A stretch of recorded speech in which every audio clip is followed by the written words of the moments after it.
lesson 58, 59, and 60 from Learn Violin Fast, Book 2.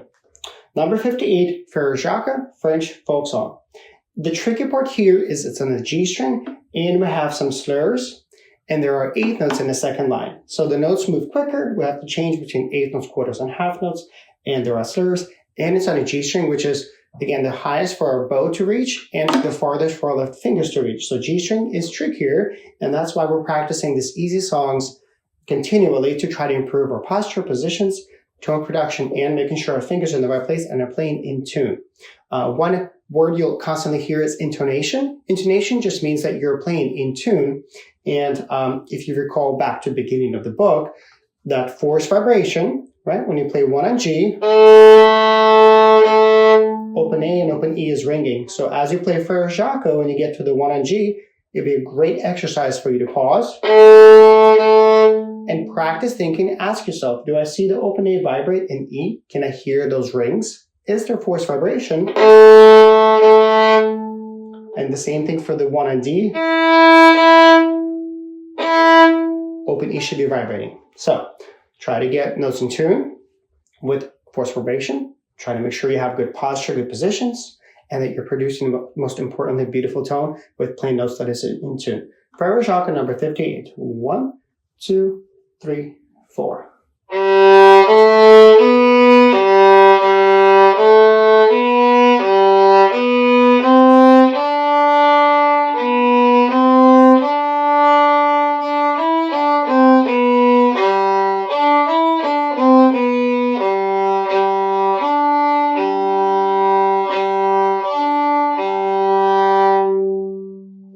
And then if you'd like, you could repeat the song.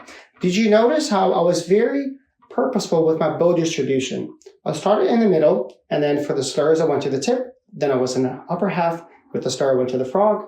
So again, be mindful of how much bow you use for the notes. Long notes should get more bow. Short notes should get much shorter bow. So lots of bow is not always the answer. You have to ultimately listen and make a decision of what sounds good. All right, number 59, Go Tell Aunt Rhody, an American folk song.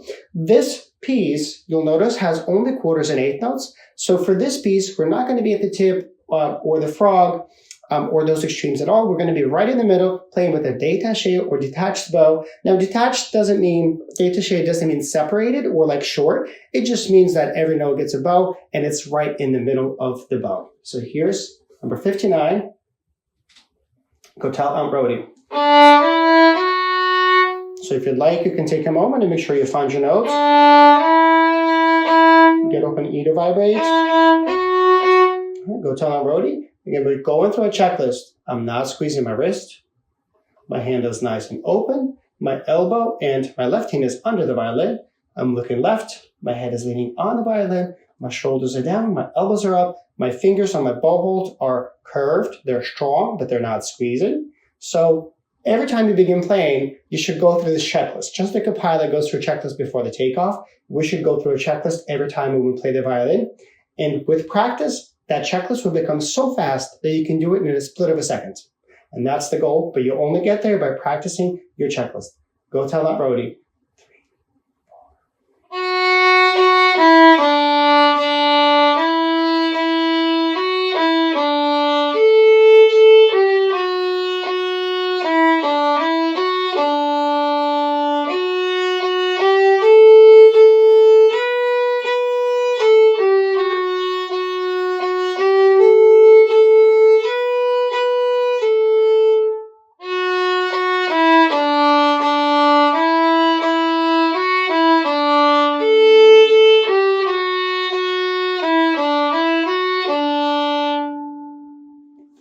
Next, we have Twinkle, Twinkle, Little Star. And this piece we already know, but here it comes with a twist. We're going to play it on the A and the E string, where previously we played it on D and A. Now you notice that we gained a sharp because we're now in A major. We have F sharp, C sharp, and G sharp. But it's essentially the same thing, excuse me, but we're just playing on A and E strings. Number 60, Twinkle, Twinkle, Little Star, on A and E strings. 1, 2, ready.